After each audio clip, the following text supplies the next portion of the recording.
So thank you all so much for joining again. Thanks for your very, very valuable association. So can everyone hear me clearly? Is the audio good?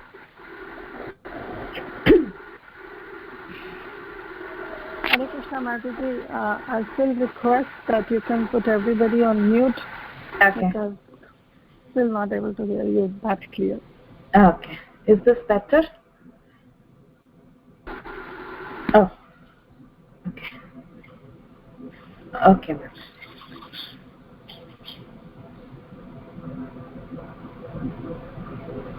Perfect. So we'll start today's session. We are continuing to see Sri Brihad Bhagavatamrita. Today is session 5. Om Namo Bhagavate Vasudevaya. Om Namo Bhagavate Vasudevaya. Om Namo Bhagavate Vasudevaya. So we are continuing to read from Sri Brihad Bhagavatamrita, and today is session number 5. In the previous class, we stopped at a point where Brahma gave reasons to Narada as to why Shiva is the greatest recipient of the Lord's mercy. So we listed the reasons, but we didn't expand on it. So that is what we will be doing today.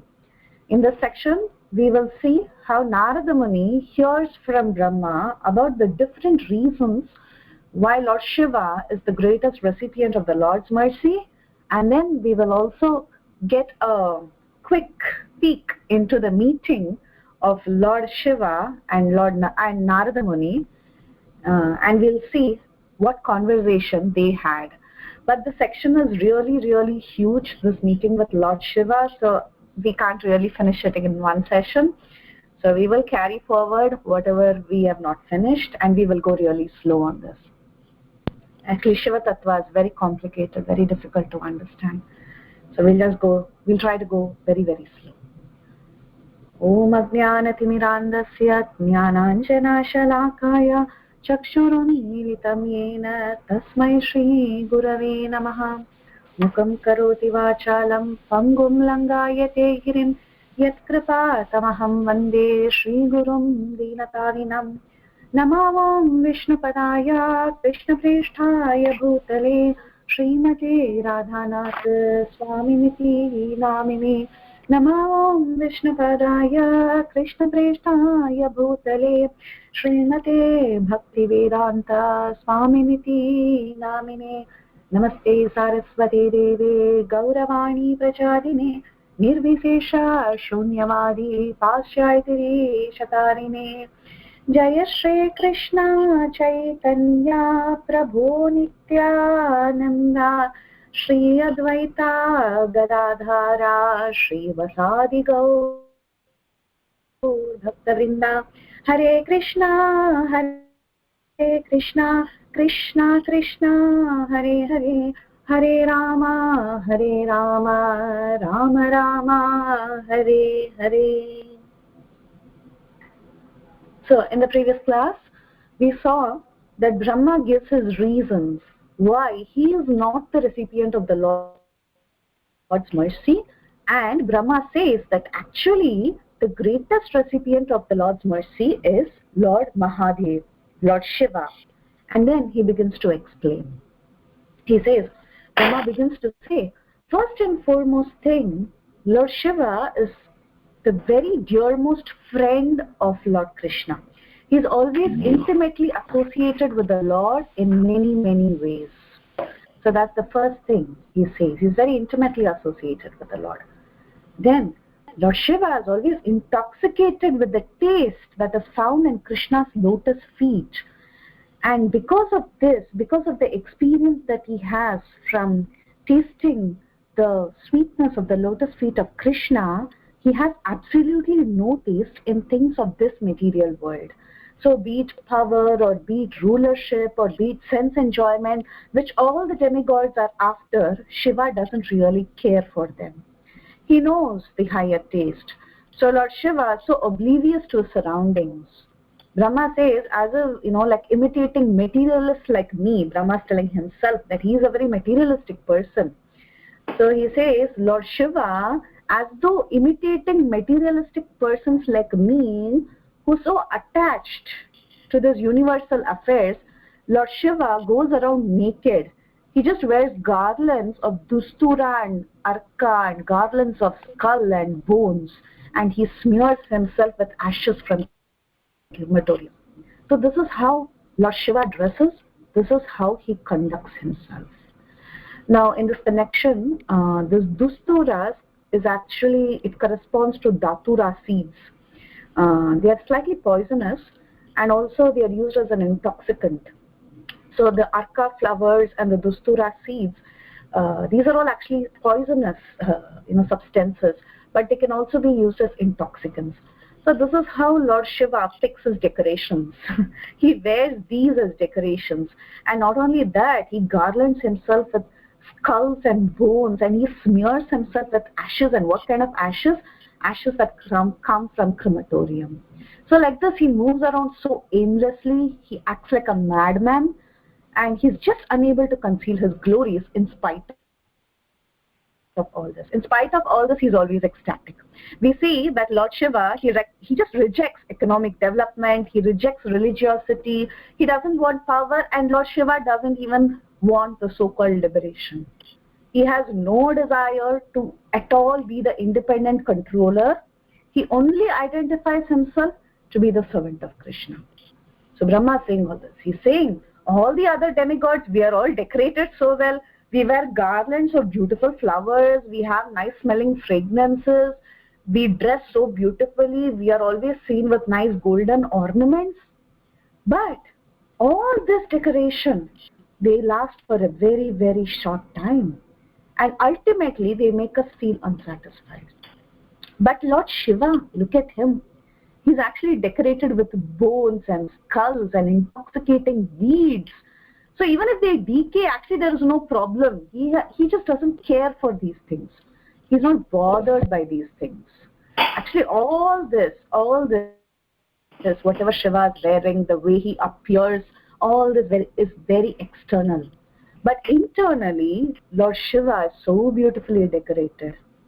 He's decorated with the real sense of enjoyment that he finds in the mercy of Krishna. So Lord Shiva is so glorious, and Lord Shiva is so attractive. So these are the realizations of Lord Brahma. He's glorifying Shiva. He's glorifying the appearance of Shiva. He's glorifying the detachment that Lord Shiva has. And he glorifies how happy Shiva is from within because he has received the mercy of Krishna. Then Brahma says, not only that, Lord Shiva, he carries on his head the Ganges. And what is the Ganges? Ganges is the water that is emanated from the lotus feet of the Lord. And when he dances in ecstasy, actually he destroys this universe. Even the dance of Lord Shiva is actually a dance of ecstasy. And the resultant action is that he's destroying the universe. So this ecstasy, he's always in ecstasy thinking about the Lord. The Lord of love, he's holding the Ganges on his head. So Brahma says, Lord Shiva is very, very special. Not only is his appearance special, not only is his mood special, not only is he always detached, but Lord Shiva and his wife Maya Devi, they can actually give liberation that even I desire. So actually, being Brahma, all that I desire after these 100 long years is that I want to just get liberated. And actually, Lord Shiva can give that liberation. So all the inhabitants of his planet in the spiritual world, they are all liberated. He is equal to the Lord. Actually, he is non-different from the Lord. So here, these statements, here in these words of Brahma, we see that there is a certain sense, there is an element of non-difference between Lord Shiva and Lord Vishnu. We say Lord Shiva is like yogurt, he's like the transformed milk, right? That's how we describe the position of Lord Shiva. He's like transformed milk which becomes yogurt. But still we should understand there is a sense of non-difference, because ultimately this yogurt is also actually from milk. So when Lord Shiva manifests in that way, it is an offense to think he is actually completely different from the Supreme Lord. So Brahma explains this point. He says Lord Shiva becomes Muktida, that is, he becomes a giver of moksha. Actually, this incident is explained in Padma Purana, and there is a verse that talks about how Lord Shiva actually grants liberation. So Lord Shiva, in this particular verse from Padma Purana, Lord Shiva himself testifies this. He testifies the fact that he can give liberation. He's actually talking to Narada Muni in that context. He talks this in Padma Purana. So what is that verse that Shiva says? He says, Tava prasada devesha muktita bhavami aham. By the mercy of Lord Vishnu, I become capable of giving mukti to others. So Lord Krishna, being independent, alone can give moksha directly to his devotees. But Lord Shiva, he is also able to give mukti to some of his devotees on account of the mercy of Lord Krishna and not really independently by himself. So that is the understanding. Lord Shiva is considered to be one of the best of the Vaishnavas. As we say, Vaishnavanam yatha Shambhu. So therefore, he can act like a guru to everyone. Just like how a guru is being non-different from Krishna in one sense, we say that the guru is actually different from Krishna, but yet there is a sense of non-difference, right? So like that, Lord Shiva is considered as non-different from Lord Krishna. And hence, he can actually give liberation. So one should take Hari Bhakti from Lord Shiva, and thereby one can attain liberation. Also, pure devotees who attain the abode of Shivaloka in the spiritual world, they are actually considered liberated. Lord Shiva is Nitya Mukta, and the residents on his planet are actually considered always liberated. Many devotees have been blessed by following the instructions of Lord Shiva. While it is an offense to consider Lord Brahma to be the same as the Supreme Lord, because he is like a jiva, he is like one of us, Lord Shiva is actually not equal to the jivas. He is separate. He is not Jiva Tattva, he is Shiva Tattva. So, Lord Shiva and Lord Vishnu are equal in that sense. In the sense that he is the greatest of Lord Vishnu's empowered incarnations. So, Lord Shiva is especially empowered to deliver these elevated tastes of devotional service. So, he has that power to give devotional service. So, he is considered very, very special, and hence he is considered as a giver of liberation, because he is able to give that taste of devotional service, and by the mercy of Krishna, he is becoming Muktida. He is able to give deliverance. Okay, so this is the understanding that is explained in the purport by Srila Sanatana Goswami.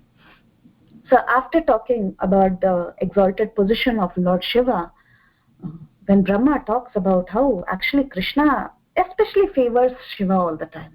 So first he spoke about the external appearance of Shiva, the mood of Lord Shiva, how he's so detached and yet he's so happy. And then he told he can even give liberation. He is so great. After telling all this, then Brahma tells about how Krishna always favors Lord Shiva.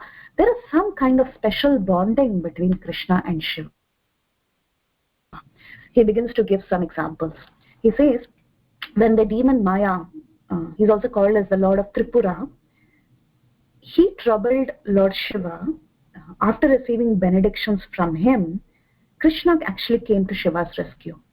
Similarly, when the demon Vrikasura, he troubled Lord Shiva, what happened?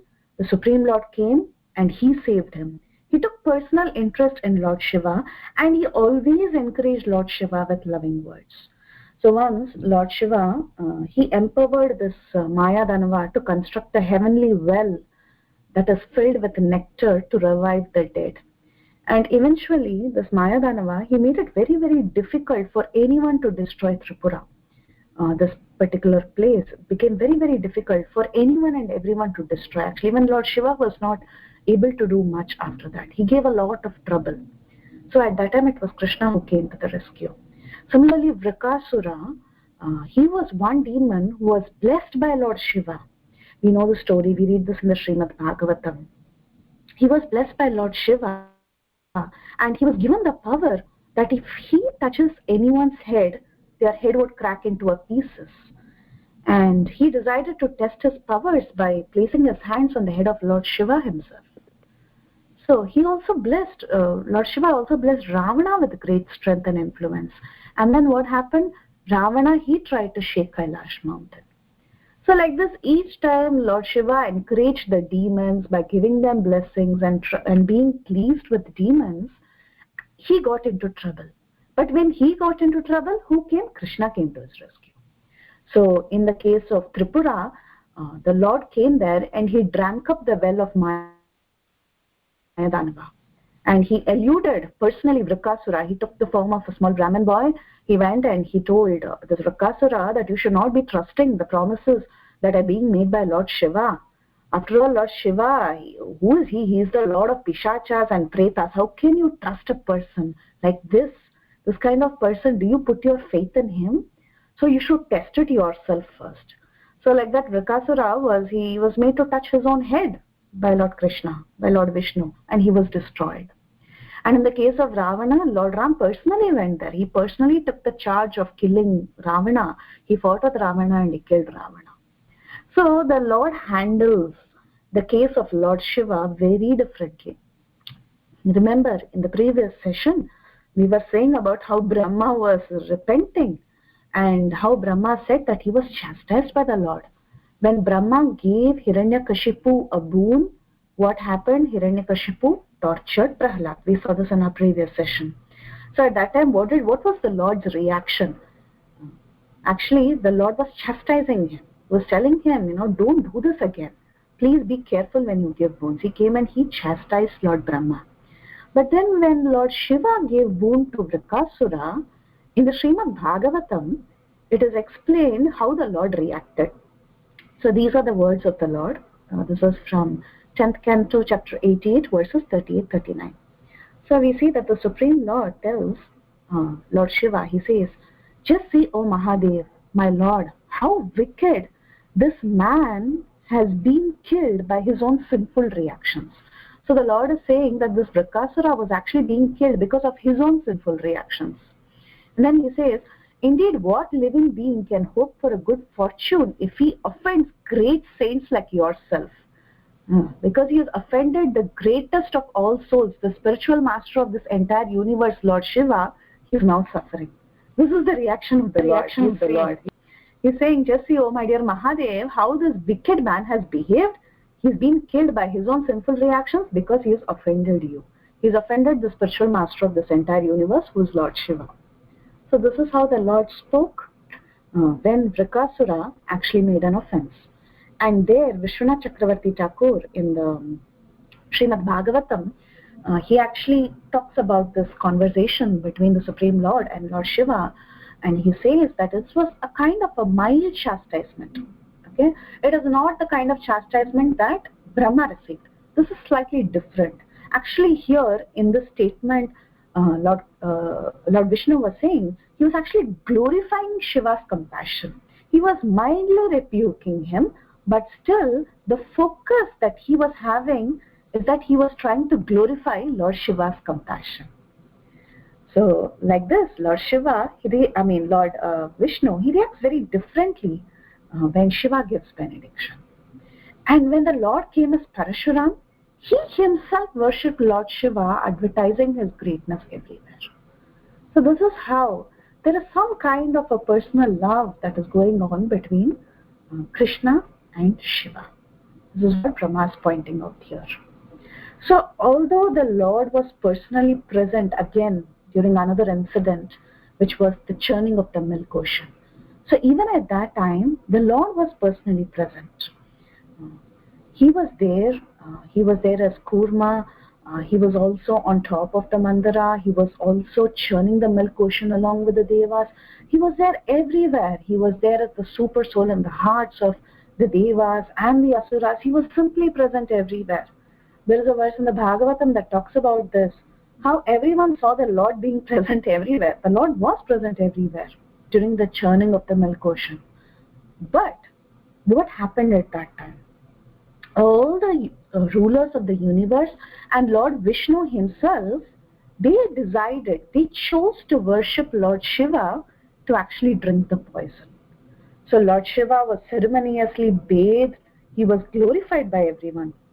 Actually, while churning the milk ocean, the Lord was personally present there, as we saw. And if he wanted, he could have counteracted the poison himself, right? He could have had the poison himself. But he chose to give Lord Shiva the opportunity. Why? To glorify Lord Shiva and to advertise his prowess. So all the demigods, they offered prayers to Lord Shiva, and Lord Shiva was requested to drink the poison, which eventually became a unique ornament on the throat of Lord Shiva. So actually in this pastime, we see the greatness in the character of Lord Shiva. That is what Lord Vishnu actually wanted to advertise. He wanted to advertise the character, the exalted character of Lord Shiva in this pastime.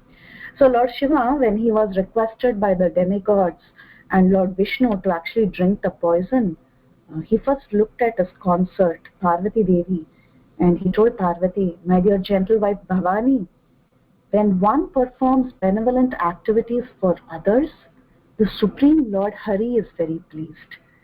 And when the Lord is pleased, I am also pleased, along with all other living creatures. Therefore, give me permission. Let me drink this poison, so that all the living entities may be saved, and let them all become happy because of this act."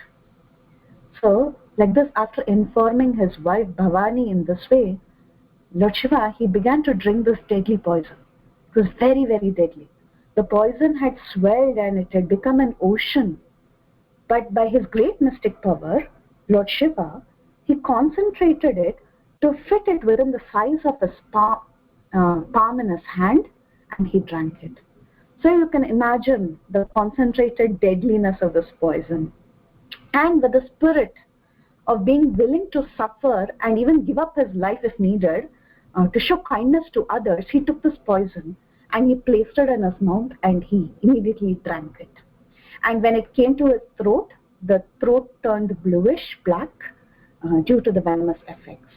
And because of this, Lord Shankar, Lord Shiva, is sometimes known as Neelakantha or Kalakantha. And all the devotees of the Lord consider this to be the most beautiful decoration on the body of Lord Shiva, the throat that had turned bluish. So, although by material conditions it is considered to be a blemish, this mark on the throat, but because he accepted this blemish upon his body as an act of pure love and kindness to all living beings, and exclusively for the pleasure of the Lord, he knew that the Lord is going to be pleased. He accepted this hardship willingly. So this is the most beautiful of all the characteristics of Lord Shiva. So in drinking this poison, Lord Shiva, he demonstrated the true quality of how to render the greatest and the highest pleasure and the most beautiful service to the Supreme Lord.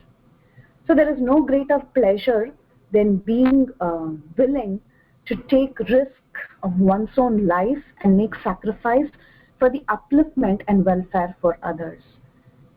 He did all this because Krishna wanted it, because Krishna liked it. So that is the beauty of Lord Shiva. Paradukha Dukhi. A devotee of the Lord is not concerned with his own happiness and distress, but he is very sensitive towards the happiness and distress of others.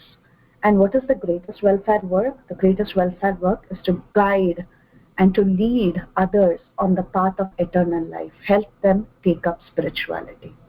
So this was demonstrated by Lord Shiva. He saw that Krishna is going to be happy by this, everyone is going to be relieved by this is a service, and he took up the hardships. So like this, Brahma was glorifying him. Brahma was he was ecstatic glorifying Lord Shiva. He was telling his glories on and on. And Brahma said, "Narada, you must actually exercise your memory power. You have read all the scriptures. You know all of this. You have read so many scriptures. Haven't you read all the Puranas? All the Puranas are full of songs. They're all full of stories highlighting the compassion of Lord Hari, his special mercy on his beloved Lord Hara, Lord Shiva." So the Lord's attitude towards Lord Shiva is something like an affection of a father towards his beloved son. Now actually it's very sweet. Brahma is the son of Lord of the Supreme Lord, right? He is the son of Lord Vishnu. But here Brahma is glorifying the affection of Lord Krishna on Lord Shiva as being like the affection of a father towards his son. So Brahma was melting in the glories of Lord Shiva. Then Narada bowed down to Brahma and he lovingly glanced down towards Kailash on this planet. And while he was just about to set off towards Kailash within this material universe, Brahma had something to tell him. Brahma stopped Narada and he said, actually, Lord Shiva resides in Kailash just to bestow his favor on his dear devotee Kuvera. Kuvera is the guardian of the universe. He rules the northeast direction. Lord Shiva, despite his elevated position, he takes up this menial service as Kuvera's guard. So Lord Shiva's abode in Kailash is actually in this material universe, and when compared to his eternal abode beyond this universe, this abode of Kailash is actually very modest in its opulence, very modest in its glories, very modest in Lord Shiva's entourage present there.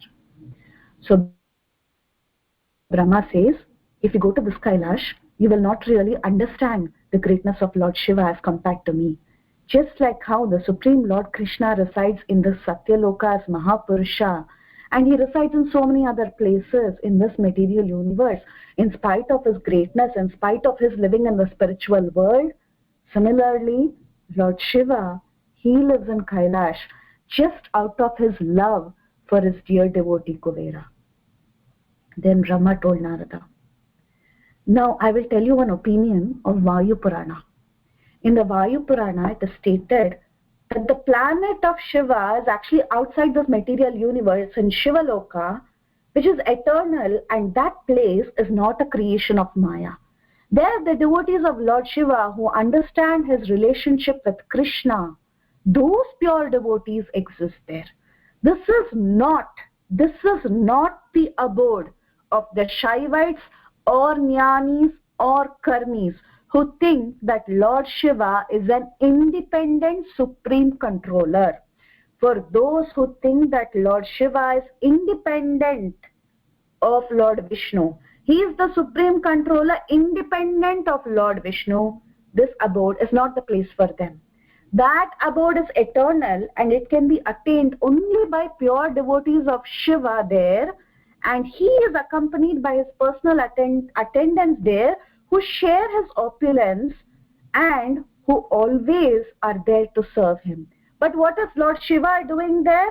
He is worshipping the deity of Lord Shankar's son, who has thousands and thousands of hoods. Both Lord Shankarshan and his expansion, Lord Shiva, are actually non-different. Shankarshan is the Lord. Shiva is worshipping Shankarshan. But actually Shiva is an expansion of Shankarshan. So in that sense, they are non-different. Okay? But still Lord Shiva is worshipping Shankarshan. That is the glory of that Shivaloka. You must go there. In fact, during the time of destruction of this material universe, who destroys? Rudra destroys. He's from this material universe. This Rudra is expanding from that Shankar's son who is there in the spiritual world. So this Rudra is a specific aspect of Lord Shiva who is in charge of the mode of ignorance in this material world. But in the abode of Lord Shiva, which is Shivaloka, beyond this universe, everyone who sees Lord Shiva worshipping Lord Shankar's son, one expansion worshipping the other, they become astonished. Especially when Lord Shiva dances and offers his wonderful prayers after worshipping Lord Sankarshan, everyone is so amazed. Everyone is so much in bliss. So like this, Brahma describes the glories of the Sadashivaloka, which is there beyond this material universe. Actually, Lord Shiva's worshipping of Lord Shankar's son can also be seen in this particular material universe in Ilavarta Varsha. In Ilavarta Varsha, in the 5th canto of the Srimad Bhagavatam, in chapter 17, verse 16, there is a verse of what is happening in Ilavarta Varsha. Actually, I don't know if some of you have attended the Goloka Chat seminar. We have actually gone through all these universes. We have gone through the different material universes. We have gone through the spiritual world. We have gone through Sadashivaloka, Vaikunta, Goloka, Vrindavan, and the 14 planetary systems, the entire Bhumandala, everything. So in this Bhumandala, there is a planet called as the Ilavarta Varsha. And Lord Shiva actually resides there. And he's the only male there actually. The rest of them are all females. And there is a pastime also about this. And I think you will even read this in Srimad Bhagavatam, when Sudyumna tries to enter Ilavarta Varsha, how he becomes a woman. Sudyumna becomes a woman. There is a chapter in Srimad Bhagavatam.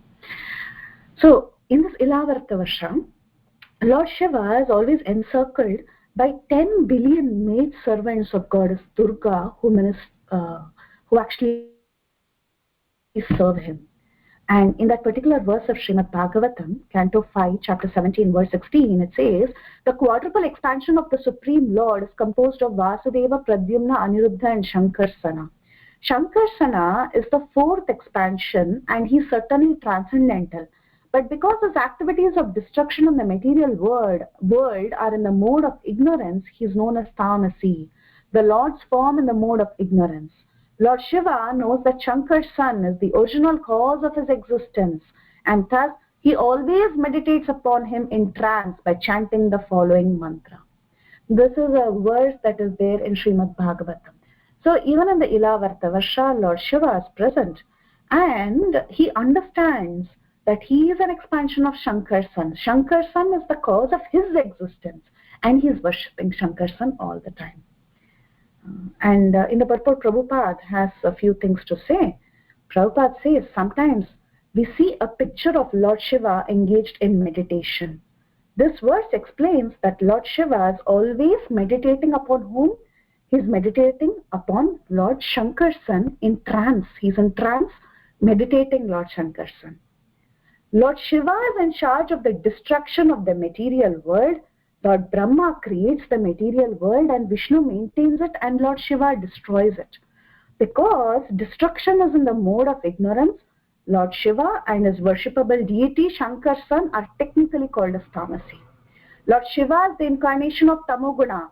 Since both Shiva and Shankar's son are always enlightened and they are situated in this transcendental position, they have nothing to do with the modes of material nature, which is goodness, passion and ignorance. But because their activities involve them in the mode of ignorance, sometimes they are called as Tamasi. So this is a clarification by Srila Prabhupada in the purport.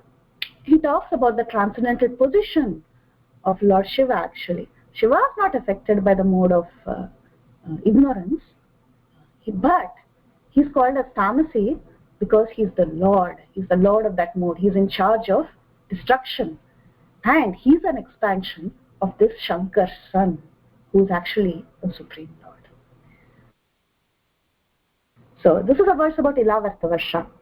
And after this, after explaining all this, Brahma said, O Narada, my dear son, though not everyone can easily go there to Shivaloka, which is there beyond this universe, you have the power to go there.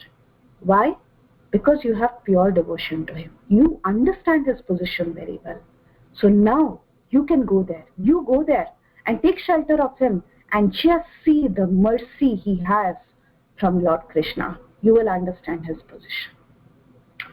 Because Narada respected Lord Shiva properly as an expansion of the Lord, and hence he is non-different. He understood this fact that Lord Shiva is an expansion of the Lord. In that sense, he is non-different from the Lord.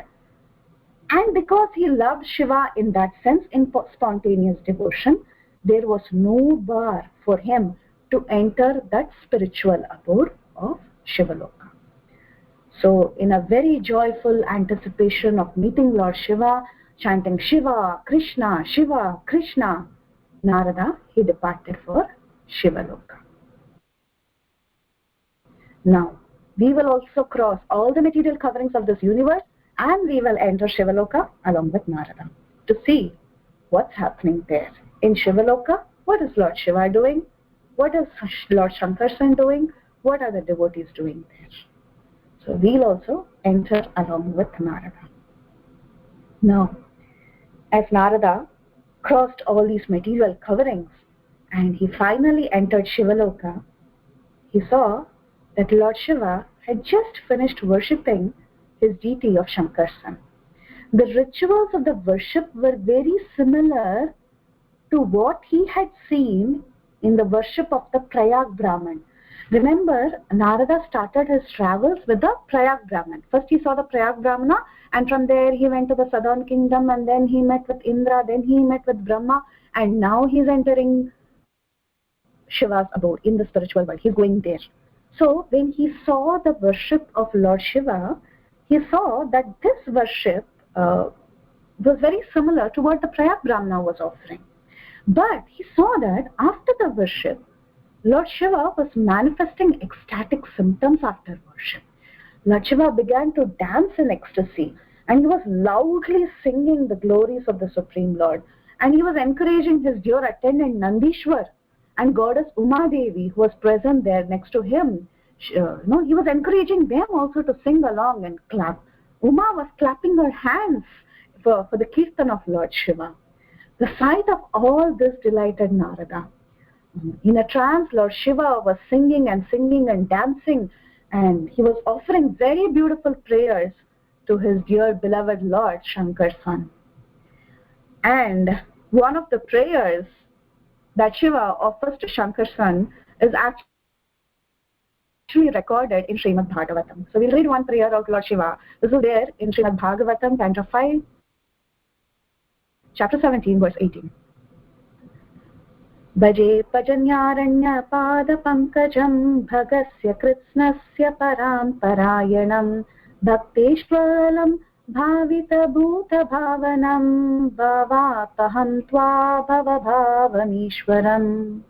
My dear Lord, Shiva says, you are the only supreme worshipable person. You are the supreme personality of Godhead, the reservoir of all opulences. Your secure lotus feet are the only source of protection for all your devotees, whom you satisfy by manifesting yourself in various forms. My dear Lord, you deliver your devotees from the clutches of material existence. Non-devotees, however, remain entangled in the material universe by your will. Kindly accept me as your eternal servant. So we see the mood of Lord Shiva. He considers himself as an eternal servant of Lord Shankarshan. Now Lord Shiva is an incarnation of the personality of Godhead, and Lord Shiva and the personality of Godhead are non-different. This is what Brahma said. They are non-different. Right? There is no need for Lord Shiva to worship Lord Shankarsana to become purified of material illusion. But Lord Shiva does this to educate the world about the transcendental tastes of devotional service, how to experience devotion. So when one hears all this about Lord Shiva, we are talking about the non-difference aspect of Lord Shiva. When we talk about all this, one may argue that even Brahma is also an incarnation. He is also a guna avatar. So he is also non-different in that sense? No, because Brahma is mostly a jiva. Okay? But Lord Shiva is Shiva Tattva. Shiva Tattva is separate from Jiva Tattva. So Lord Shiva's position is different actually even from the position of Lord Brahma. So Lord Shiva's entourage, Goddess Parvati, all of them present there in that planet, they were encouraging Lord Shiva in his devotion to Lord Hari, and they were also being very, very devoted to Lord Hari. So seeing all this, Narada, he became very ecstatic. He was seeing those beautiful mood of all the residents. They were really liberated there. Everyone was so liberated. Everyone was so happy. Everyone was worshipping Lord Shankarshan. Lord Shiva was so ecstatic. Parvati was so ecstatic. Everything there was so wonderful. So vibrating his veena and nodding his head again and again, Narada began to dance like a madman, and he was just unable to control himself. He was so out of control that he couldn't even offer his prostrated obeisances to Lord Shiva. He was just nodding his head. He wanted to offer obeisances, but he was in so much ecstasy he couldn't fall down and offer his obeisances. And he told Lord Shiva, you are the greatest recipient of the Lord's mercy. You are the greatest recipient of the Lord's mercy. And he began to tell Shiva about all that he heard from Lord Brahma. And Narada came closer finally to Lord Shiva to touch his lotus feet somehow. And at that time, Lord Shiva, he was flooded with ecstatic Krishna conscious pleasure that was driving him mad, and he couldn't even understand what Narada Muni was speaking. He was saying that Narada is trying to convey something to him, but he just couldn't understand anything because he was in so much ecstasy. So he was saying that Narada Muni is coming, touching his feet. He was trying to tell him something. So Lord Shiva, he forcibly drew Narada close to him, and he embraced him with so much love, and he asked him, oh dear son of Brahma, what are you saying? What's happening? Why did you come here? What are you trying to say? And Lord Shiva, he composed himself, and he saw that a great devotee has come to see me. See the mode of Lord Shiva. He's thinking, oh, Narada Muni has come to see me. He's going to tell me something. A great devotee of the Lord has come. So now I should get absorbed in talking with this great Vaishnava. So Lord Shiva, he stopped dancing and he sat down. So Sanatana Goswami, he describes that when Lord Shiva sat down, he sat down on a straw mat in Virasana posture. So it's interesting how Sanatana Goswami, he gets into the details, like how when we saw what was happening in the planet of Indra, we were seeing, how Vamana Dev was showing Abhaya Hasta, and then Kirti Devi came and offered beetle leaves, and he very beautifully folded it, and he was chewing pan. So we were seeing all these little details, like that Sanatana Goswami is getting into details of how Shiva was looking, how he was sitting, how he was talking with Narada Muni. So Lord Shiva, he composed himself, and there was a straw mat there. So he went there and he sat down there in the Virasana posture. So there are different asanas. You all must be aware. Padmasana, Vajrasana, Virasana, so many asanas. So Virasana is a posture where the legs are at the back. So you put your leg from your knee, it goes at the back, but you don't really sit on the feet. When you sit on the feet, it's called as Vajrasana. You actually let it pass on the sides, you just put it at the back. So that is called as Virasana. That is one of the postures of, Lord Shiva likes to sit. So Lord Shiva, he sat there on a straw mat very attentively. He was sitting there with great attention to see what Narada had to say. Narada, he bowed down before Lord Shiva and he chanted mantras, offering his obeisances to Lord Shiva. The 6-syllable Rudra mantra was chanted by Narada to the life and soul of Parvati Devi, who is Lord Shiva, beginning with the verse Namaste Rudraya. So he chants that verse, that mantra, and then Narada Muni, he began to recite various prayers glorifying Lord Shiva, and all these prayers were glorifying Lord Shiva as the supreme controller of the universe, and he elaborately proclaimed the fullness of the mercy bestowed upon Lord Shiva by Lord Krishna. So when Lord Shiva heard this, at once, what was his reaction? He covered his ears and he angrily replied. He said, I am not the Lord of this universe, nor am I an object of Krishna's mercy in any way. I am just a poor soul. I am always hankering for the favor of the servants of his servants. I can only hanker for the favor of Krishna's servants because I am so unfortunate. I'm unfortunate enough to really have that mercy. I'm still hankering. Wouldn't one pure devotee give his mercy? So when Narada heard this, he became slightly worried. He thought that he acted offensively. So he at once stopped praising the non-difference between Shiva and Krishna, and in a very soft voice he said, but Lord Shiva, you know the confidential, mysterious glories of Lord Vishnu and all the Vaishnavas.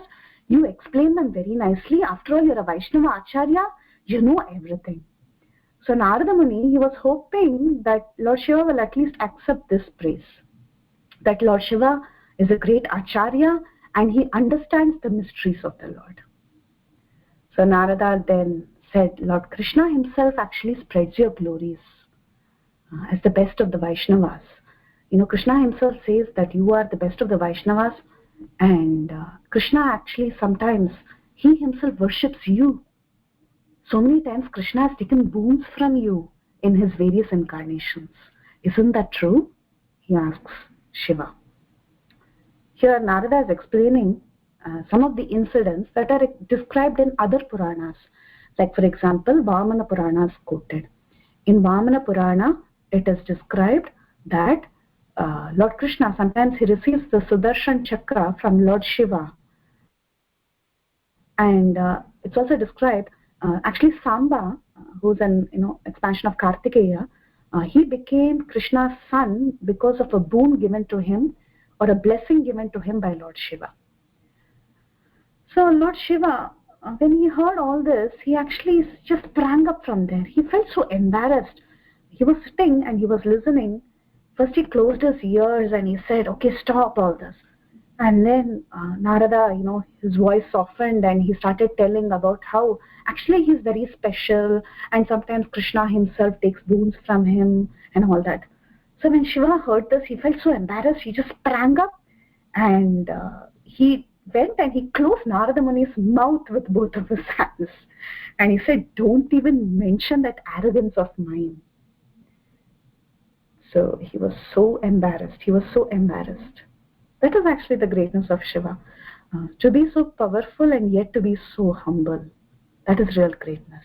So that is Shiva. Lord Shiva, he was so embarrassed that he had offered benedictions to the Supreme Lord. And Lord Shiva said with a surprise in his voice, he said, just see how the Lord's pastimes are so inconceivable. He takes austerities and severe vows to take benedictions from a devotee like me. And I am so foolish, I am giving benedictions. So Lord Shiva said, my dear Lord is so sober, his qualities are like the ocean. The ocean is so deep, too deep for anyone to measure, and what to speak of finding the bottom of that ocean. It cannot be moved from its place. One cannot even see the other side of the ocean. So like that, the Lord's qualities are unlimited. They have no boundaries. They have no restrictions. The Lord is so great that even though I have committed so many offenses again and again, I dare to be so arrogant to give the Lord boons, he never rejects me. So he said that, and we will stop here. Because Lord Shiva's glories are unlimited, it is so difficult to finish this.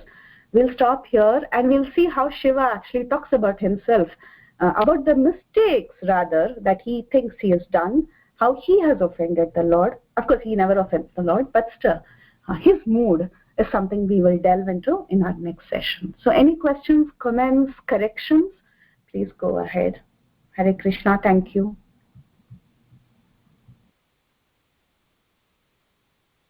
Hare Krishna, Priti Vilasini Mataji. Thank you so much for such a wonderful class. I have one doubt. In the beginning of the class, you were... Hare Krishna, can you hear me? Yes, Mataji. Okay. So in the beginning of the class, you were telling about that how Vritrasura got this boon. Vrikasura. Right? Vritrasura, right?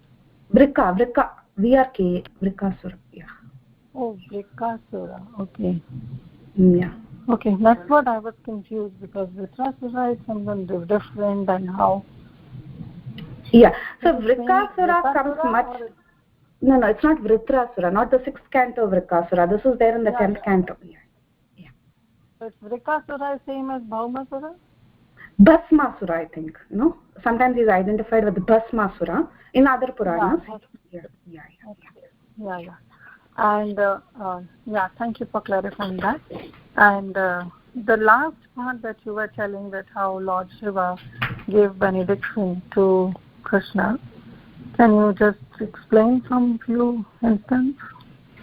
So there are, in other Puranas, it is explained, like Vamana Purana and other places, many incarnations of the Lord, when they come, they do worship Lord Shiva and receive benedictions from him. And two incidents are again and again told in some of the other Puranas, and Sanatana Goswami picks Vamana Purana for reference, where it is written that actually when the Lord desired a great son, he observed austerities and he prayed to Lord Shiva, and Lord Shiva gave him the benediction that Samba will be born as a son. This is not there in the Bhagavatam, but it is there in other Puranas. Similarly, sometimes Lord Krishna, he receives Sudarshan Chakra actually from Lord Shiva. Though Sudarshan is actually his eternal weapon, there's no doubt about it, but sometimes the Lord, he gives that position to Lord Shiva and accepts Sudarshan Chakra from him as well. So like that, these descriptions are there in Vamana Purana and many other Puranas also. Even in the Shiva Purana, you'll find such things. Okay, Mataji. So it's just mentioned in Shiva Purana because I heard those who read Shiva Purana, for them they establish the point that Lord Shiva is greater than Lord Vishnu. Yeah, they get that idea that Lord. So that is why it is mentioned, or it's. Yeah, they get the idea and they have this concentrated faith on Lord Shiva. But again, to think that Lord Shiva is an independent bestower of anything, be it devotion or benediction, whatever, that's not going to take them beyond the universe. So that is also explained. The understanding should be in the correct sense. Yeah. Yeah. Okay. Yeah. Thank you, Mataji. Thank you so much. Thank you so much, Kirtida Sundari Mataji. Thank you. Thank you. Hare Krishna Mataji, this is Ashutosh, and I had a question. Yes, dear Ashutosh. I thought Lord Shiva worshipped Lord Rama. Yes, that is also there in some of the places where it says that Lord Shiva worship Rama, Rama worship Lord Shiva. All this is there in different places, but these are all pastimes because Lord Shiva likes to give a special position to Lord Shiva because he likes to glorify his devotees, give them some nice special task.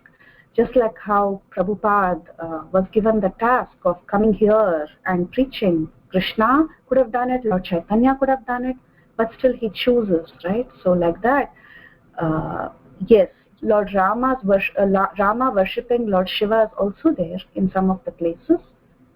But actually, in reality, Lord Shiva is a devotee of Lord Rama, right? Lord Shiva is actually a devotee of Lord Rama. That's why in Varanasi what happens? He goes and says Ramanam, right? He does Ramanam Japa in the years of people who are going to die, and they actually attain liberation in Kashi. Right? You've heard this, right, Ashutosh? Yes, yeah. Thank you. Thank you, Ashutosh. Thank you for your association. Thank you for coming. Thank you. Hare Krishna Mataji, thank you so much for the beautiful class, very systematic and very clear. We felt as though we were entering Shiva Loka. You made it really interesting for us to imagine everything. Just one question in relation to what the topic about how Shiva worships Lord Ram and Lord Ram worships please Shiva. Please add. I just wanted to, I remembered when you were talking about this topic that, in Ramanand Sagar's Ramayana, especially they show that in Rameshwaram, Rama worships Lord Shiva. And that time in Shiva Loka, Shiva actually asked Shiva that, what are you looking at? He says that your voice is not clear, Saroja Nandani Mataji. Clear now, Mataji? Yeah. Much better. Yeah. So in Rameshwaram, when Lord Rama is worshipping Lord Shiva, just when the bridge is being built, at that time Lord Shiva says that he is known as Rameshwara because he says he gives two meanings for that Rameshwaram. So he says Ramaha Yasya Ishwaraha Rameshwaraha. That is one of the meanings. That is Rama, who is the Lord of Lord Shiva. It also refers to Lord Shiva that way. And in this way, it also refers to, it says, Ramasya Ishvaraha Yasya, which means that Lord Shiva is the Lord of Lord Ram. He is Ishvar. So, in many contexts, especially in our Hindu philosophy, we refer to Lord Shiva as Ishvar. So, sometimes, especially the Shaivites, they get the understanding that Lord Shiva is the supreme Lord. Sometimes they even equate Lord Vishnu and Krishna and Shiva on the same level. And especially because we talk about Brahma, Vishnu, Shiva as the three right. So I was just wondering, because you can easily take the meaning of the words also, but we as Vaishnavas, we know that Vaishnavanam Yatha Shambhu, that Shiva is a great Vaishnava, he is a very great devotee of Lord Krishna. So I was just wondering if there is any reference in Brihad Bhagavatamrita or any other place that you know of that we can cite, as a strong evidence to say that, they are not on the same level and they are on the level of devotee and God. So that thank you for those inputs. They were very beautiful about the way you were talking about Rameshwaram, and the meaning can be seen in two ways. And thank you for that. Yes, so your question is there any evidence that actually Lord Shiva is always in this mood? Because there is some sense of non-difference while there is also a sense of difference, right? That's what we are trying to understand here. Yeah, so there wouldn't be any clear boundary to say that Shiva is a devotee and Krishna is God. Because out of the 64 qualities that Lord has, I think Shiva has 60. Right. Yeah. So in that sense, it is like Achintya Veda Tattva, right? Yeah, that's why Shiva Tattva is very complicated. It's neither here nor there. It's something. Yeah, you just cannot bucket it the way you can actually explain the position of Lord Brahma, or the other controllers of this universe. Shiva is definitely special. There is something that is very difficult to put him in or categorize him. Yeah, some areas are always hazy, and we might be able to understand only when our devotion increases. Yes. Just like how they say Guru Tattva is actually very complicated. You never understand it. So yes, Shiva. Yeah. Thank you, Mataji. Anyway, thank you, Mataji, for your very sweet inputs.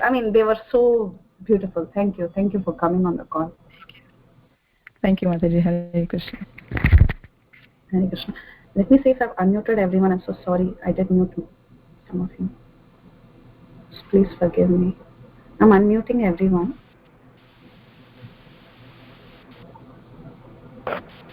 Okay.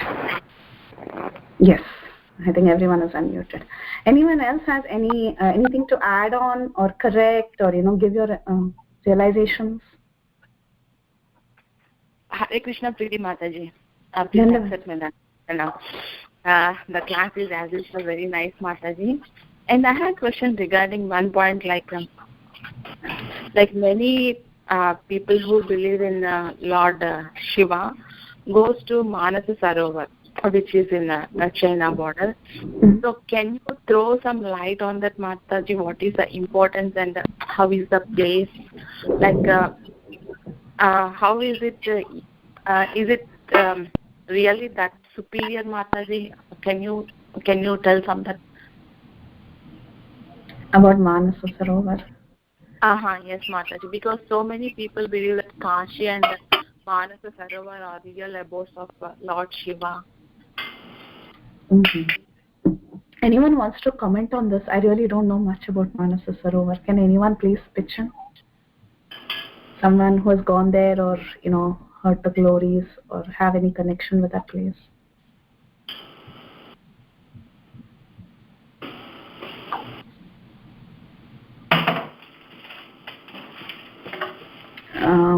Okay, so as far as I know it is near Kailash, so hence it is very close to the abode of Lord Shiva and it's worshipable.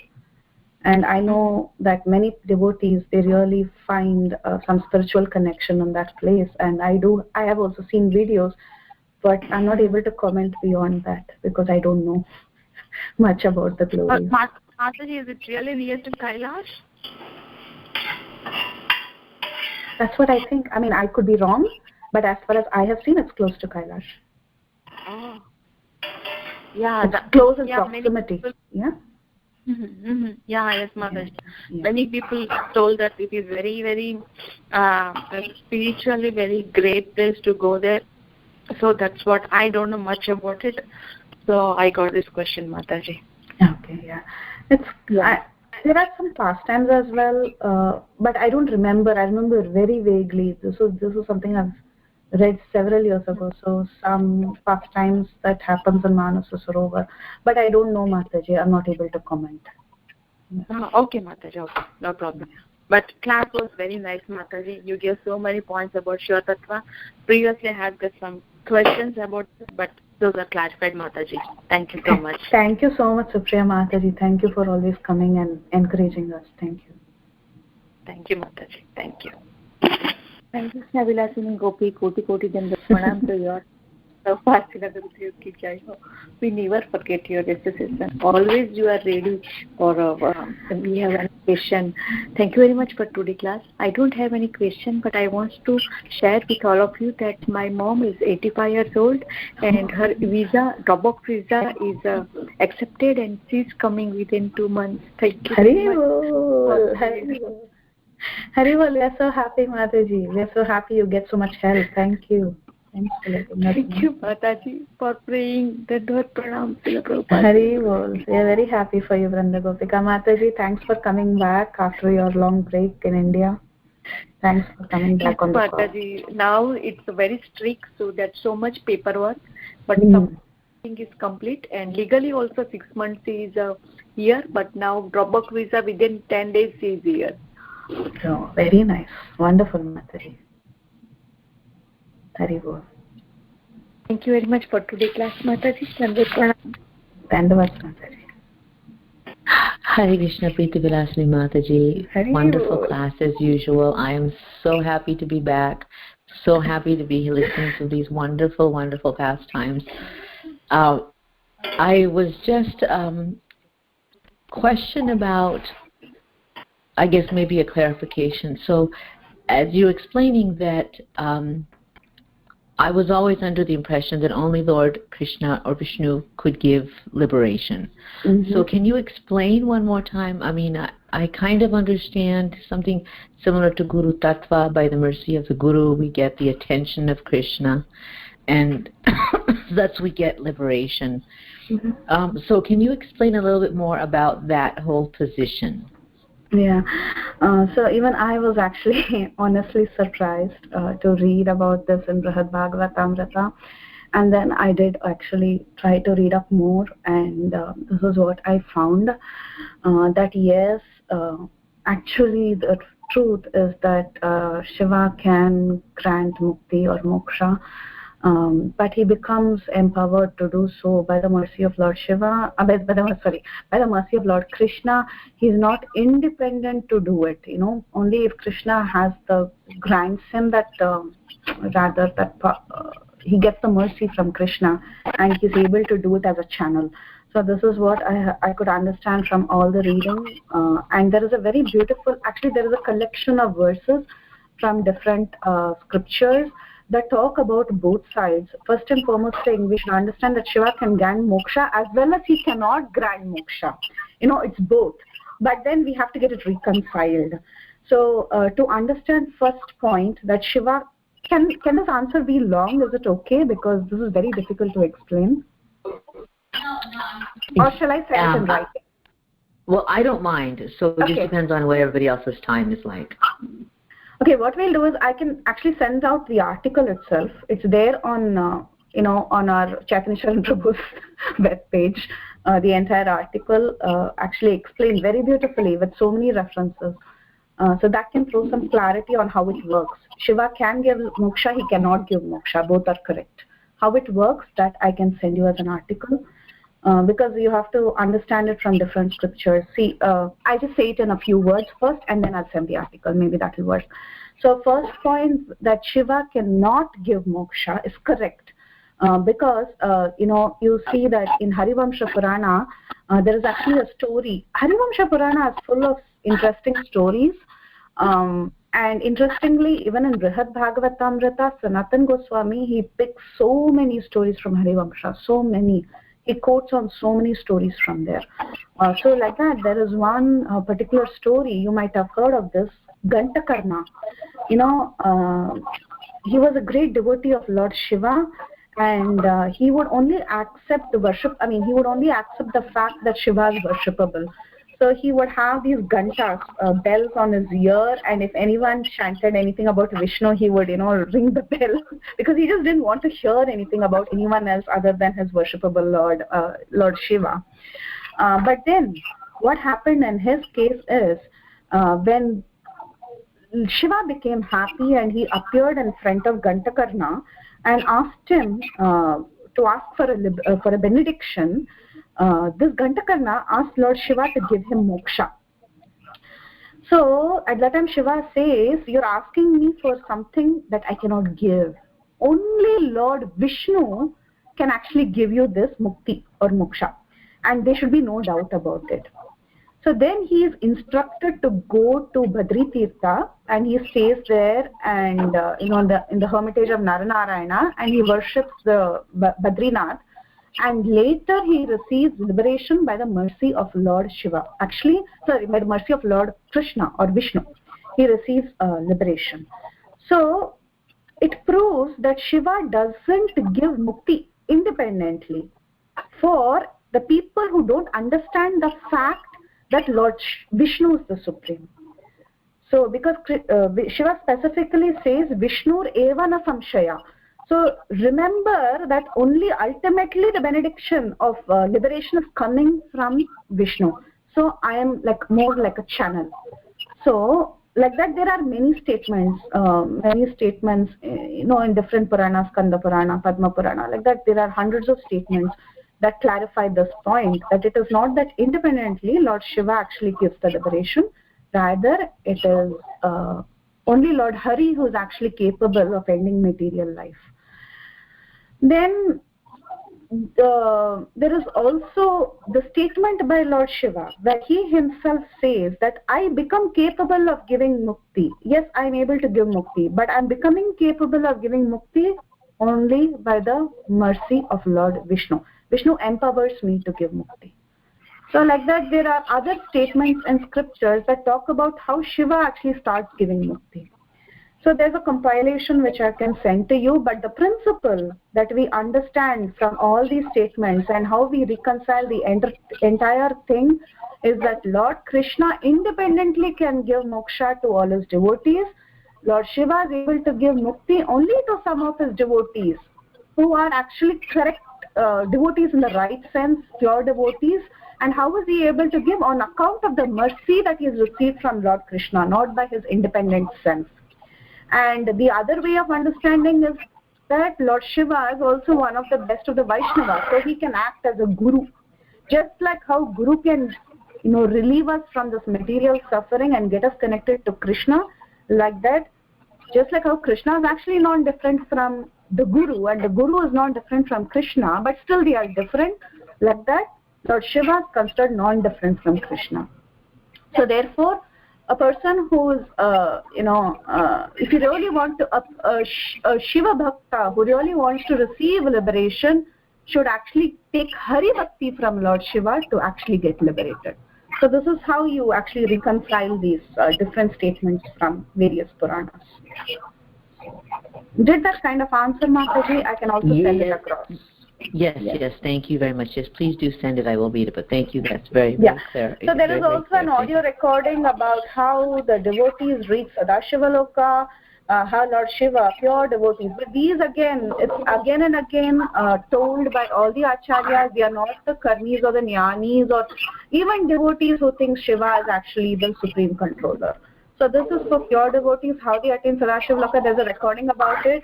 Even Bhakti Chaitanya Maharaj talks about it. I can send you that as well. That is from what I heard yesterday. And also the other quoted verses. I'll send it also to you. Thank you, Mataji. Perfect. Thank you very much, Preeti Virasini. All glories to Prabhupada. Hare Krishna. All glories to Srila Prabhupada. Hare Krishna. Hare Krishna, Preeti Virasini Mataji. Hare Krishna, Kaumodaki Mataji. Please accept my dandavats. Please accept mine, O Krishna, Prabhupada, all the devotees. Lord Shiva himself, I think it's in Padma Puran, that Lord Shiva, Parvati is asking,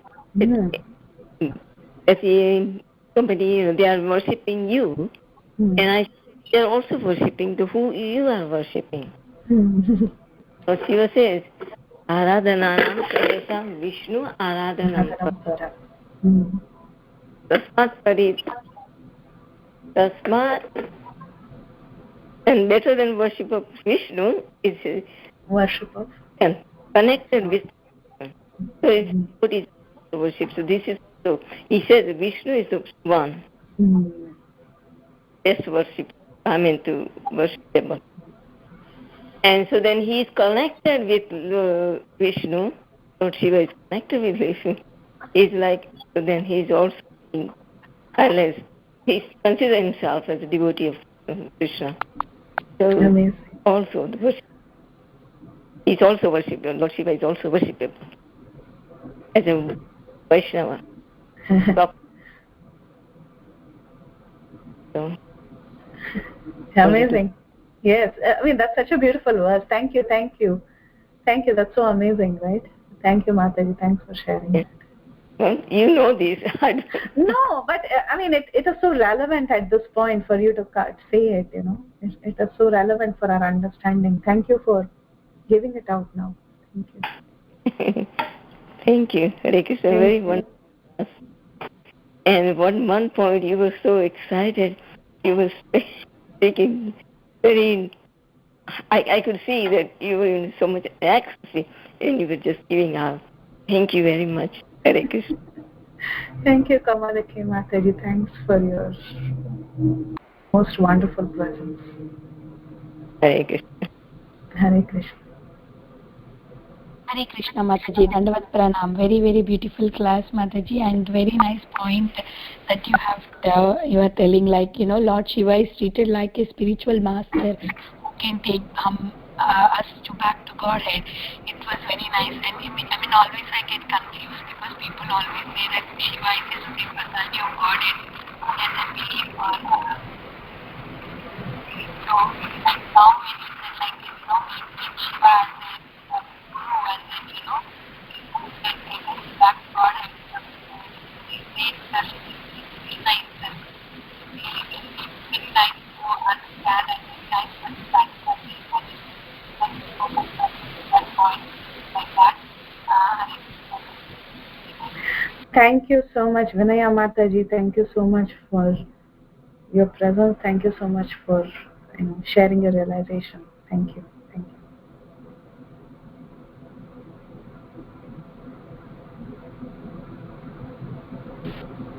Hare Krishna, Mataji. This is just a follow-up on this Lord Shiva grants liberation discussion. Yeah. There's different levels of liberation. Where, a person may just only understand that they're not the body. They don't yet understand that they have a relationship with Krishna. And then they might have, how should I say, realization or a sense of being one with Krishna's Brahman feature, or they might just gain entrance into the Vaikuntha planets, and then there's Goloka, Vrindavan, so I'm wondering if Lord Shiva,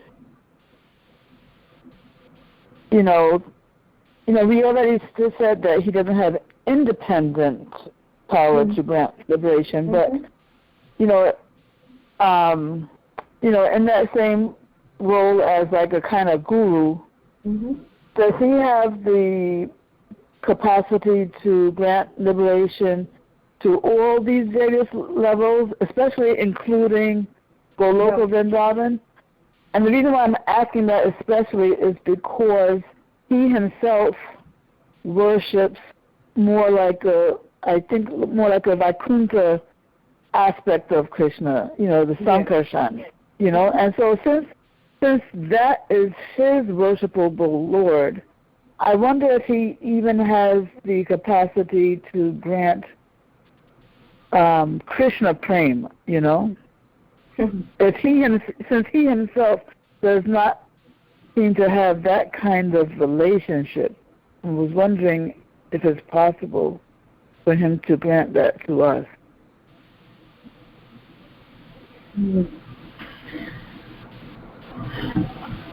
Actually, even I am wondering if he's able to grant that kind of a love in the sense of Krishna Prema. That doesn't appear to be discussed, or I have not seen a statement that Lord Shiva can grant Krishna Prema.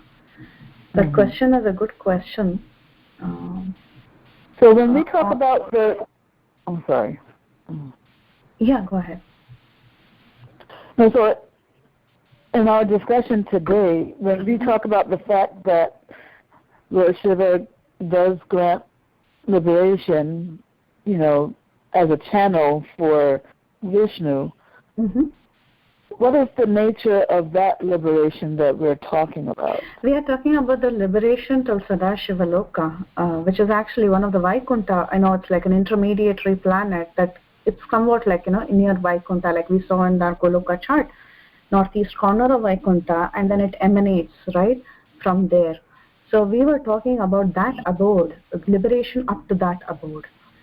So when he gives liberation, it's for people to go to Sadashiva Loka. Yes, that's what we were talking about. Yeah. So if we really didn't touch about Goloka Vrindavan, I don't know if Sanatana Goswami has commented on this aspect of Lord Shiva giving Krishna Prema, which I have not heard of. But of course, we don't know the story of Gopeshwar Mahadev. He wanted to taste, these ecstasies, and he dressed as a gopi. We hear all that, but was he able to give Krishna Prema to others?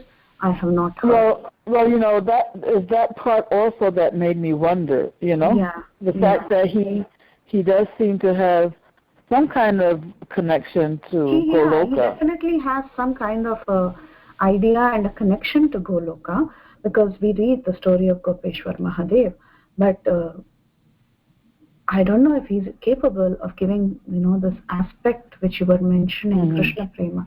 I've not heard, but maybe if someone else has any reference or any inputs on this, you can actually please, it's a wonderful question. I've never even thought about it. So if anyone can actually give some inputs on this, that will be very helpful. Anyone wants to say about this? Hare Krishna, Mataji. Yes, Mataji. The Prachetas, 10 Prachetas, they wanted to, but their father, Prachin Varisa, he ordered them to go and perform tapasya, so then he can produce people, I'm forgetting the words. Then they can populate the whatever place there. So they are all together, 10, they are 10, and they are going for, and then Lord Shiva comes and gives them the stotra, which is glorification of Krishna, to chant these prayers. It's in Srimad Bhagavatam. So then he instructs the Prachetas that you sing this, this sutra and glorify the Lord this way. The Lord will be pleased with you. So it's like as a guru, he's mantra. Rudra Gita. Rudra Gita. Yeah. So we can see that he may not give the Goloka Vrindavan, but he gives the way, he shows the how to go. His connection with the Krishna glorifying Krishna. There's this very nice prayer in there, Srimad Bhagavatam. Yeah. So, this we can see. Yes, Mataji. Yes, we can see that. Yeah. Yeah. I don't know if it helps or not. Yeah, but we can actually check out those verses also and see if there is any connection. Yeah. Okay. Hare Krishna. Thank you, Kamarika. Hare Krishna, Mataji. Yes, Mataji. Yeah. See, in one sense, when we say that getting Krishna Bhakti, if we get a, what do you say, the dust of the lotus feet of a Vaishnava, we can achieve Krishna Bhakti. So in one sense, yes, Lord Shiva is the greatest Vaishnava. Right? So taking his dust, the dust of his lotus feet can also give us Krishna Bhakti if we aspire for. That's a big question mark. Like, what are we aspiring for? And for what are we aspiring? And yes, like what Kamadaki Mataji is asking, is saying that about the glorification of the Supreme Lord, that Lord Shiva sung before Prachetas, and then Prachetas went underground to this under ocean and they meditated for 10,000 years. So they were basically repeating this Rudra Geet. They were repeating the glorification that Lord Shiva was singing in praise of the Supreme Personality of Godhead. But it's all mentioned that they achieved Vaikuntha. But it's nowhere mentioned that the Prachetas went back home, back to Godhead. So really, this question is really good, but still, we should have a nice research on it, that how. We just cannot speculate, but yes, it's really Lord Shiva can bestow Krishna Bhakti. Because in one sense also it is mentioned that Krishna Bhakti can be given only by the gopis. Because they only possess like Tulsi Maharani, Srimati Radharani. It's so true. Yes. When Lord Shiva went to gopis to get that Krishna Bhakti. So we really have to research on this. Nice. Thank you, Kirtira Mataji. Thank you for your inputs. Hare Krishna Mataji. I have a reference, Excuse me. I was just looking at the Shiva, Sri Shivastaka sung by Sri Chaitanya Mahaprabhu, where he's actually asking in there,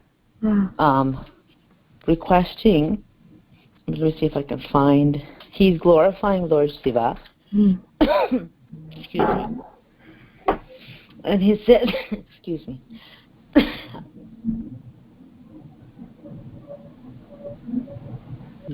Verse 5. I'm going to try and chant it if I don't cough. Sunu Puranjita Pada Padma Ksharat Sudha Bhrutya Sukha Pradaya Vichitta Ratnogha Vibhushitaya Premaname Vadya Haro Videhi. Obeisance unto you who brings happiness to your servitors as you pour on them the liquid nectar of your reddish lotus feet, which ring with charming ankle bells. Obeisances unto you who are adorned with an abundance of gems. Please endow me today with pure love for Lord Hari. So, and another verse also. Sri Naradayadya Satatam Sugopya Jignasitaya Suvarapradaya Tebhyo Harer Bhakti Sukapradaya Sivaya Sarva Gurave Namo Namaha. Obeisances again and again unto you who are forever inquired of confidentially by Sri Narada and other sages, who grant favors to them very quickly, who bestow the happiness of devotion to Krishna, who create auspiciousness for all, and who are the guru of everyone. So, and then the last one, Sri Gauri Netrotsava Mangalaya Tat Prananathaya Rasapradaya Sada Samutkantha Govinda Leela Gana Pravinaya Namoste, Namostu Tubhyam. Obeisances unto you, who are a festival of auspiciousness for the eyes of Gaura's Gauri, who are the monarch of her life breath, who bestow the transcendental mellows of devotion to Krishna, and who are expert at forever singing songs of the pastimes of Lord Govinda with great longing. Again, this is the Sri Shivashtakam by Chaitanya Mahaprabhu, which was given to me by Dravida Prabhu many, many years ago when there was this whole discussion that I had about Lord Shiva and Lord Vishnu. So maybe that will answer a few questions. Yes. So, I mean, in these verses, it says that Lord Shiva is able to bestow that kind of prema bhakti towards Krishna. Is that in those three verses? I mean, well, that's what it seems like. He says, please endow me today with pure love of Lord Hari. And it says, who bestow the happiness devotion to Krishna and who are the guru of everyone. So, and again, who bestows the transcendental mellows of devotion to Krishna. So I mean, so what does that mean? Yeah. And that too coming from Mahaprabhu's mouth, right? Yes, it was. Yes, Mataji.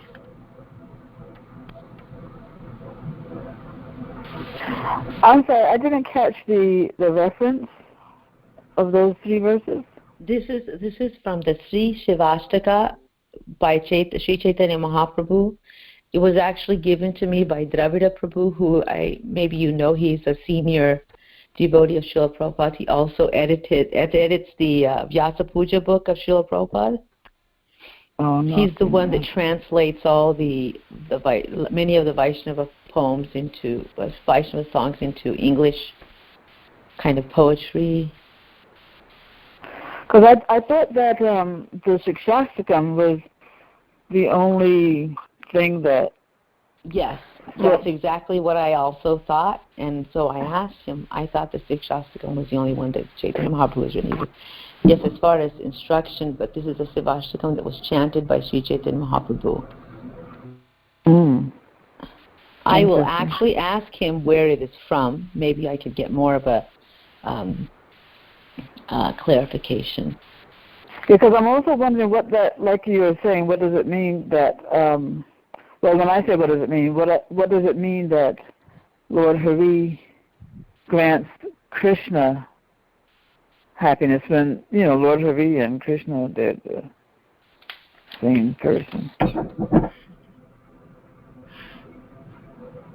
You know what I mean? No, I'm sorry. Explain to me where you're... The first verse, I think it was, where he said, Lord Hari says that...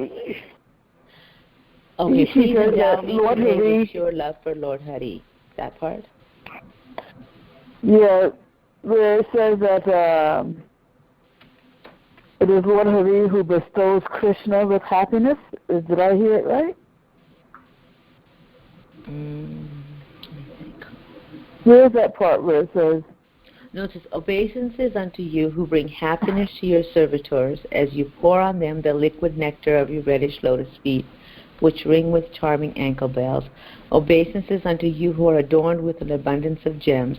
Please endow me today with pure love for Lord Hari. That's the one. And then the next one was, please, who bestow the happiness of devotion. Says, obeisances again unto you, who are forever inquired of confidentially by Sri Narada and other sages, who grant favors to them very quickly, who bestow the happiness of devotion to Krishna, who create auspiciousness for all, and who are the guru of everyone. I think that was the line there. Who bestows the happiness of devotion to Krishna.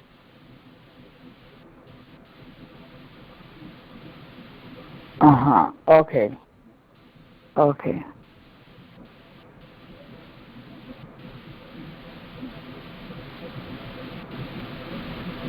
And there... And considering that we have... I'm sorry, go ahead. Wait, so this is Lord Chaitanya. Yeah, he's speaking about Lord Shiva. Yes. Requesting love for Krishna. And yeah, so he's saying that he bestows the happiness of love for Krishna upon his devotees, meaning the devotees of Lord Shiva? So my understanding of this, of how it was, is that, so if we understand that Chaitanya Mahaprabhu is come in the form of a devotee, it seems to me that this is presenting to us the mood of a devotee of Krishna. Yeah. That how do we approach Lord Shiva? We approach him with that understanding that he is the Guru, right, and that he could give us or connect us / give us maybe love of Hari, love of Krishna, as that's what Chaitanya Mahaprabhu is asking for. Yeah, it seems like the same love of Krishna, like Krishna Prema. It seems to be referring to Krishna Prema. Right, but if you think of it as, through Guru, Srila Prabhupada and Guru, that is also what we are requesting, right? Mm-hmm. We are requesting that mood of the Guru. Yeah, so it does seem that verse seems to give evidence that Shiva, is capable in the same, like you said, in the same way that Guru does. He is capable of bestowing Krishna Prema. I think it's that second verse seems to. Otherwise, why would Lord Chaitanya be asking him for it, right?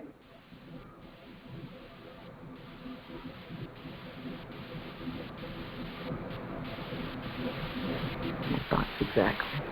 Hare Krishna. I think so. We should just leave this topic here, and it's a really nice question, and maybe we all can look forward into it, especially Priti Vilasini Mataji. If you can look into this subject matter into little more detail, and you can address it either tomorrow or in your next class, that would be really great. Yes, Mataji, I agree. It's come very late. Mm-hmm. Yeah. Okay. Sure. Yeah, thank you, all the three of you, for throwing so much light into the subject, all the four of you actually, for throwing light into the subject matter. Thank you. Thank you so much for everybody for exploring this question with me. Thank you so much. Thank you, Mataji. Thank you, Gaurav. Thank you, Paneshwari Mataji, Gaurangi Mataji, Kamadiki Mataji, and Kirti Rasundari Mataji for adding on this. If no one else has any questions or comments, we can end the call. Thank you all so much again. Thanks to everyone who so nicely participated in the discussion. It was so nice learning from each one of you. We'll end the call. Vancha kalpatarubhyascha kripa sindhubhyaiva cha patitanam pavanebhyo vaishnavebhyo namo namaha. Ananta koti Vaishnava Vranda ki jai, Srila Prabhupada ki jai. All glories to the assembled devotees. Thank you so much. Shri Brihad Bhagavatamrita ki jai, Srila Sanatana Goswami ki jai. Hare Krishna. Hare Krishna. Ki jai. Krishna. Thank you. Ananta koti Vaishnava Vranda ki jai. Hare Krishna.